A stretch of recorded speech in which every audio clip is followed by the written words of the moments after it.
At the altar, it's I do.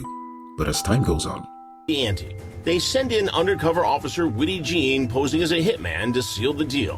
When it's done, you have to have an option to change your money. No, there's no, I'm determined Definitely already. you wanna I'm do this. positive, 5,000% sure, Okay. No, when I I was looking at my calendar and I was thinking either the 18th of April or the 25th. So Thursdays. Yeah, Thursdays. Well, Because they're that's birthdays. Thursday. the following women decided to rewrite their wedding vows with a killer twist. In the early 2010s, 27-year-old Jacob Mayfield and his 21-year-old wife, Julia, moved from New Jersey to Muskegon, Michigan. They left their 2 kids with Jacob's parents as they settled into their new home. Jacob, a dedicated U.S. Coast Guard officer, and Julia had been married for 4 years, and everything was going fine. Or so it seemed. However, in March 2013, Julia confided in a co-worker called Carlos about wanting Jacob gone. At first, Carlos thought she was just frustrated, but when she mentioned preferring Jacob's death over a divorce, he realized she was serious. Apparently, Julia had fallen in love with another woman and wanted to be free without the hassle of a divorce. More importantly, she had her eyes on Jacob's $400,000 life insurance money, and so she offered Carlos $50,000 to have her husband removed. But now, Carlos was convinced that she meant it, so he went to the police. The police couldn't act on Carlos's testimony alone, so they devised a plan. A detective would pretend to be a hitman and meet with Julia while secretly recording the conversation. So for 2 days, April 9th and 10th, the hitman met Julia in a car to discuss her evil plan. She bought a floor plan for her house, a photo of Jacob, and $100 as a down payment. During the entire meeting, she didn't complain about Jacob or explain her exact reason for wanting him dead. She just wanted the insurance money. The detective, hoping to change Julia's mind, emphasized that once the plan was set in motion, nothing could be undone. She seemed to reconsider for a moment, but ultimately did not change her mind. After finalizing the agreement and leaving the car, Julia thought she was about to be free until this happened. In court, her husband still stood by her, calling her a godly woman and wonderful wife. He asked the judge not to imprison her so their children wouldn't grow up without their mother, but it was too late. In June 2013, Julia pleaded guilty to attempted murder and was sentenced to 20 years in prison with the possibility of parole after 5 years of good behavior. You see, while at one point Julia seemed ready to reconsider her evil plan, our next wife said she was 5,000% sure she wanted her husband gone. Michael Ippolito was in an unhappy marriage, so he went online and soon enough he met someone new. He met Dahlia and was struck by her beauty. So he quickly divorced his wife and married Dahlia in a whirlwind of romance. Living in Boynton Beach, Florida, they enjoyed a lavish life and everything was beautiful until it wasn't. You see, Dahlia was ambitious and wasted no time pursuing her goals. Just days after their honeymoon, she targeted Michael's bank account, draining his finances and securing his home in her name within 6 months. Even after that, she wanted more. She wanted everything. Not long after, Dahlia approached her ex-boyfriend, Mohammed Shahada, asking him to find a hitman to kill Michael. Fortunately for Michael, Mohammed went to the police. Now the cops needed Mohammed to get the evil woman, so they set up a plan, and he agreed to it. The police equipped Mohammed with a wire and a hidden camera, and off he went to Dahlia, pretending to have a hitman ready. While Dahlia Ippolito had wanted her husband capped in public, the hitman declined. After some argument, they agreed to take Michael out at home. All Dahlia had to do was hand over the keys and vanish. She agreed. However, worried the hitman could also be a thief, she packed $80,000 worth of jewelry and headed to the gym. Meanwhile, the police prepared the trap. First, they had to warn Michael. Recovering from liposuction surgery, Michael was in bed when the officers arrived and told him the plan. So the police staged a realistic crime scene, making it look like Michael was already dead. Everything was set, so they called Dahlia to come home. Dahlia's performance was almost too perfect.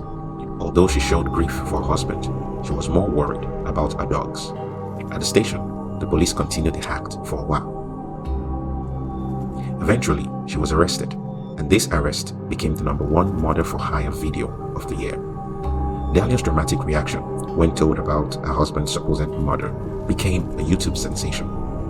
This is worth noting because her defense in court was that she was acting in a show. She claimed that she, Mohammed, and even Michael were just making a tape to pitch a reality show, using the police as unwitting participants.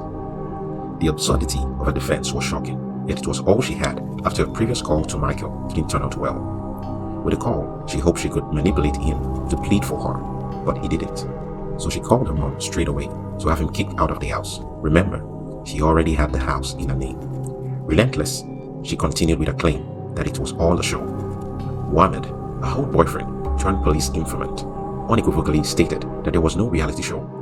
Michael himself faced a rigorous cross-examination on the stand. Still, the defense attempted to paint Michael as a true villain, saying he orchestrated everything to dispose of Dahlia. They claimed that the whole thing was a cold and calculated move, made not by Dahlia but by Michael. The jury reached a verdict swiftly. Dahlia Dipolito was convicted of solicitation for murder and sentenced to 20 years. But then, the defense wasn't done. Dahlia's attorneys immediately filed an appeal, arguing that the pretrial publicity, particularly a viral police video, could have biased the jurors. In 2014, a judge granted her an appeal bond, citing the reason as improper jury selection, then placing her under house arrest. A second trial was in 2016, and Dahlia still insisted it was all a TV drama, saying, "I had no reason to believe he was going to get hurt." Interestingly, while on house arrest, she introduced a new character, a baby boy, almost 1 year old. The child was not Michael's. She should be given some leniency, a defense argued. They played the games again, and it all ended with a hung jury, and so a third trial was set. Now, before we go into what happened at the third trial, please, it would help us to work more on these stories if you would like and subscribe to our channel. Thank you. Now let's continue. While preparing for a third trial, Dahlia was recorded from behind bars discussing an escape plan with her baby's father. This escape plan would involve a drone and a gun. Unfortunately for her, this conversation sealed her fate. This third trial in 2017 would result in her ultimate conviction, and she received a 16-year prison sentence. Dahlia Dipolito is now serving a sentence at a Laurel Correctional Facility in Florida and would be out of jail in 2031. Now, Dahlia is as cold as it gets, but what if I told you that another wife tried to cap not only her husband, but her boyfriend's daughter? And what if I told you that this next woman is a cop? Valerie Cincinnelli was a dedicated officer with the New York City Police Department for a decade. She had built a career on trust and integrity, especially within domestic violence units in Queens. However, beneath all this lay a tale of betrayal and criminal intent that shocked her colleagues, friends, and entire nation. Valerie Cincinnelli, mother of two, had been married to Isaiah Cavallo Jr. for 5 years before things went south. They were headed for a divorce, and Cincinnelli had already begun a relationship with a man named John DeRuber, who was 20 years older. In 2017, DeRuber was washing his car when he and Valerie first met, and before long, they became a couple. Her relationship with DeRuber got more intense, and she couldn't wait for the divorce anymore. It wasn't enough. She not only wanted Cavallo Jr. out of her life, she also wanted him out of life. So she asked DeRuber to hire a hitman to take out first her husband and secondly his 13-year-old daughter. The latter request shocked DeRuber and quickly forced him to realize that she was not only serious but dangerous. Apparently, Valerie wanted her husband dead because of the potential financial implications of the divorce, particularly Cavallo Jr.'s possible claim to her pension. As for DeRuber's daughter, she wanted her gone because she was jealous. Prosecutors claimed that Cincinnati grew increasingly bitter towards DeRuber's daughter due to the costly gifts he lavished upon her. Matters reached a head in February 2019. Cincinnati withdrew $7,000 from the bank and handed it to DeRuber. He then converted the money into gold coins to pay the hitman. This way, it was untraceable. However, instead of going to a hitman, DeRuber reported the plot to the FBI and became a confidential informant. Over the following months, DeRuber recorded numerous conversations with Valerie as she detailed a wicked plan. Eventually, the cops contacted the husband and told him about his wife's plan, so they came up with the idea to fake his death. After he faked his death, the police took pictures and went to Valerie's house to deliver the news. Besides being a police officer, it appears she can act too. Deruba also filmed her trying to cover her tracks. Minutes later, the show was over and the cops arrested her.